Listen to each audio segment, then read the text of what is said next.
而家講第二節咳嗽啊。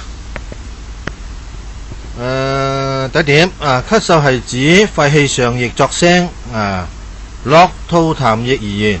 病位在肺，但係同肝同脾同其他嘅臟器都有關係。第二點呢，咳嗽嘅病因為有外感同內傷之分，而外感呢就有風寒、風熱、燥熱等不同而內傷呢都係由臟腑功能失調所致，以痰濕吮肺、肝火犯肺為多，而外感咳嗽呢就同內傷咳嗽有互為影響嘅關係。第三點，外感咳嗽，風寒襲肺症就用疏風散寒宣肺之法，如三拗湯、止嗽散加減；而風熱犯肺症就用疏風清熱肅肺之法，如桑菊飲加減；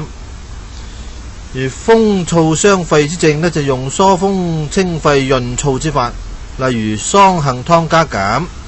如果屬於涼燥就用溫潤之法，如杏蘇散加減。至於內傷咳嗽呢，用肝火犯肺症就用平肝清肺降火之法，例如係瀉白散加減；而痰濕吮肺之症就用健脾燥濕化痰之法，用平胃湯二陳散加減；而三子養生湯加減。痰熱鬱肺症呢，就用清熱化痰肅肺之法，清甘化痰湯加減；